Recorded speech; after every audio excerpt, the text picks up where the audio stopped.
마태복음 26장. 이제 시간이 지나 예수님께서 말씀을 모두 끝내시고 제자들에게 말하셨다. 너희가 알고 있는 대로 이틀이 지나면 유월절이고 인자는 그들에게 넘겨져 십자가에 못 박힐 것이다.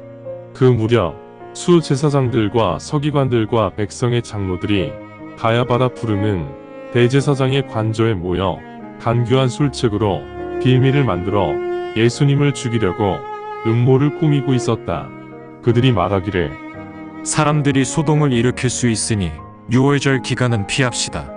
예수님께서 베다니에 있는 나병 환자 시몬의 집에 계실 때 한 여인이 아주 비싼 향료가 들어있는 옥합을 들고 예수님께 다가와 탁자에 앉아 계시는 예수님의 머리에 부었다. 그런데 예수님의 제자들은 이것을 보고 분개하며 말하였다. 왜 이런 낭비를 하는가? 이 비싼 향료를 팔면 가난한 자들에게 많은 것들을 충분히 줄 수 있는데 아깝다. 그러나 예수님께서는 제자들의 생각을 이미 인지하시고 말씀하셨다. 너희들이 왜 이 여인에게 시비를 거느냐? 이 여인은 내게 선한 일을 하였을 뿐이다. 너희가 가난한 자들과는 항상 같이 있을 수 있지만 나와는 항상 같이 있는 것이 아니다. 이 여인이 내 몸에 향료를 뿌린 것은 내 장례를 준비하는 것이다.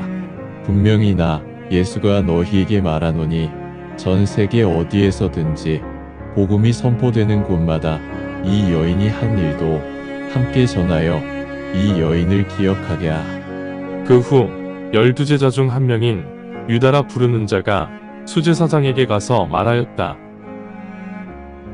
내가 예수님을 당신들 손에 넘기면 내게 무엇을 줄 것이오? 그러자 수제사장들이 은화 30개를 건네주었다. 이때부터 유다는 예수님을 배신할 기회를 찾고자 호시탐탐 기다렸다. 무교절 곧 누룩이 들어있지 않은 빵을 먹는 절기의 첫째 날, 제자들이 예수님께 다가와 말씀드렸다. 주님, 유월절 식사를 어디에 준비할까요? 예수님께서 말씀하셨다. 시내에 들어가서 그 사람에게 저희 선생님께서 말씀하시기를 내 때가 곧 시작되니 내가 유월절을 내 집에서 나의 제자들과 함께 지낼 것이다 라고 말씀드리라고 하셨습니다 라고 말하라. 그러자 제자들이 예수님께서 지시하신 대로 하였고 유월절은 그렇게 준비되었다. 이제 저녁이 되어 예수님께서 12제자와 같이 앉으셨다. 제자들이 식사를 시작하자 예수님께서 말씀하셨다.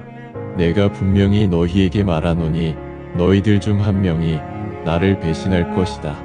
그러자 제자들은 매우 근심 어린 얼굴로 저마다 예수님께 말씀을 드리기 시작하였다. 주여, 그자가 저입니까? 예수님께서 답하여 말씀하셨다. 나와 함께 접시에 손을 담그는 자가 나를 배신할 것이다.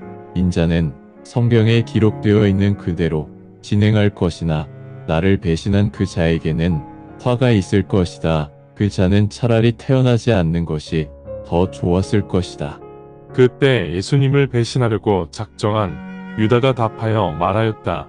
라삐요, 제가 그 자입니까? 예수님께서 유다에게 말씀하셨다. 그렇다. 그리고 그들은 식사를 계속하였다.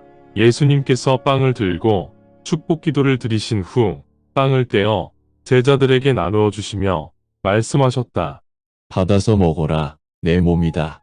그리고 컵을 집으시고 감사를 드리신 후 제자들에게 주시며 말씀하셨다. 너희 모두 이 컵을 마셔라. 왜냐하면 이 컵이 새로운 언약에 대한 나의 피이며 많은 사람들의 죄를 사면하기 위해 흘린 나의 피이기 때문이다. 나 예수가 너희에게 말하노니 내 아버지의 나라에서 너희와 함께 다시 새롭게 마시는 그날까지 나는 이제부터 포도주를 마시지 않을 것이다. 그리고 그들은 찬송을 한 후 밖으로 나가 올리브산으로 올라갔다. 그때 예수님께서 그들에게 말씀하셨다. 너희 모두 오늘 저녁 나로 인해 실족하게 될 것이다. 왜냐하면 성경에 다음과 같이 기록되어 있기 때문이다. 내가 목자를 칠 것이며 그러면 양떼들도 흩어지게 될 것이다. 그러나 내가 일어난 후 너희보다 먼저 갈릴리로 갈 것이다. 라고 기록되어 있다. 베드로가 답하여 예수님께 말씀드렸다. 예수님 때문에 모든 제자들이 실족한다 하여도 저는 절대 실족하지 않을 것입니다. 예수님께서 베드로에게 말씀하셨다. 내가 분명히 내게 말하노니 오늘 저녁 수탉이 울기 전 너는 나를 3번 부인할 것이다. 베드로가 예수님께 말씀드렸다. 제가 주님과 함께 죽는다 하여도 저는 주님을 부인하지 않을 것입니다. 모든 제자들도 그렇게 말하였다. 그 후 예수님께서 제자들과 함께 겟세마네라 부르는 곳에 도착하셔서 제자들에게 말씀하셨다. 내가 저기에 가서 기도할 동안 여기에 앉아 있어라.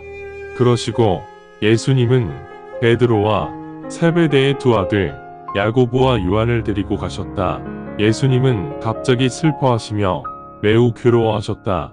그 후 예수님께서 그 제자들에게 말씀하셨다. 내 영혼이 죽을 것 같이 매우 슬프구나. 여기서 나를 지켜보고 있어라. 예수님께서는 조금 더 멀리 가셔서 고개를 숙이신 채 기도하시며 말씀하셨다. 오 아버지이시여, 가능하시다면 이 컵이 저를 그냥 지나가게 하여 주십시오. 그러나 제 뜻이 아니라 아버지 뜻대로 하소서. 그러신 후 다시 제자들에게 돌아와 제자들이 모두 잠들어 있는 것을 보시고 베드로에게 말씀하셨다. 무엇하느냐? 너희는 1시간도 나를 지켜보지 못하느냐? 시험에 빠지지 않도록 조심하라. 그리고 기도하라. 영은 진정으로 원하나 육신이 나약하다. 다시 두 번째로 예수님께서 옆으로 가셔서 기도하시며 말씀하셨다. 오 아버지이시여, 제가 이 컵을 마시지 않는 한 이 컵이 저를 그냥 지나칠 수 없다면 아버지 뜻대로 하겠습니다. 예수님께서 돌아오셔서 보시니 제자들은 다시 잠들어 있었다. 왜냐하면 그들의 눈이 너무 무거웠기 때문이다. 그래서 예수님은 제자들을 그대로 두신 채 다시 가셔서 3번째 같은 말씀으로 기도를 하셨다. 그 후 예수님께서 제자들에게 오셔서 말씀하셨다. 너희는 아직도 자면서 휴식을 취하고 있구나. 보라, 시간이 되었다. 인자가 배신당하여 죄인들의 손에 넘어갈 것이다. 일어나라. 내 배신자가 왔는지 이제 가서 보자. 예수님께서 아직 말씀 중이신데 보라, 12제자 중 한 명인 유다가 칼과 몽둥이를 들고 있는 많은 사람들과 함께 있다. 이들은 수제사장들과 장로들이 보낸 사람들이다. 이제 주님의 배신자 유다가 이 무리들에게 신호를 보내며 말한다. 내가 가서 입맞춤을 하는 사람이 바로 그 분이니 그를 붙잡아라. 즉시 유다는 예수님께 올라가 말하였다. 인사드립니다. 랍비여. 그리고 예수님에게 입맞춤하였다. 그러자 예수님께서 유다에게 말씀하셨다. 친구여, 내가 왜 왔느냐? 그때 그 무리들이 와서 예수님을 붙잡았다. 그 순간 갑자기 예수님과 같이 있던 제자 중 한 명이 손을 뻗어 자신의 칼을 뽑아 수제사장의 하인을 쳐서 그 하인의 귀를 잘랐다. 그러자 예수님께서 그 제자에게 말씀하셨다. 칼을 칼집에 넣어라.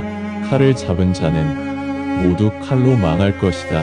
아니면 너는 내가 지금 아버지께 12군단이 넘는 천사들을 보내달라고 기도하여도 그 천사들이 오지 않을 것이라 생각하는 것이냐? 내가 그렇게 하면 어떻게 아버지의 말씀이 실현되겠느냐? 아버지 말씀은 필히 실현되어야 한다. 그 순간 예수님께서 그 무리들에게 말씀하셨다. 나를 잡기 위해 강도 잡는 것처럼 칼과 몽둥이로 무장하고 왔느냐? 내가 매일 너희와 성전에 함께 앉아 가르쳤으나 너희는 나를 붙잡지 않았었다. 하지만 이 모든 일들이 실제로 대언자가 전한 성경 기록대로 일어나서 대언자가 전한 성경 기록이 실현되어야 한다. 그때 모든 제자들이 예수님을 버리고 도망갔다. 예수님을 붙잡고 있던 무리들이 예수님을 대제사장 가야바에게로 데리고 갔으며 그곳에는 서기관들과 장로들이 모여 있었다. 그러나 베드로는 예수님과 조금 거리를 두고 대제사장의 앞마당까지 뒤따라갔으며 결과를 보기 위해 마당 안으로 들어가서 하인들과 같이 앉아 있었다. 이제 수제사장들과 장로들과 모든 공회원들이 예수님을 죽이기 위해 거짓 증언을 찾고 있었으나 찾을 수가 없었다. 많은 거짓 증언들이 나왔지만 예수님을 죽일 만한 증언을 찾지 못하였다. 그러던 중 마침내 두 거짓 증언자들이 나와서 말하기를 이 자가 나는 하나님의 성전을 파괴하고 3일 만에 다시 지을 수 있다고 말하였습니다. 그러자 대제사장이 일어나 예수님께 물었다.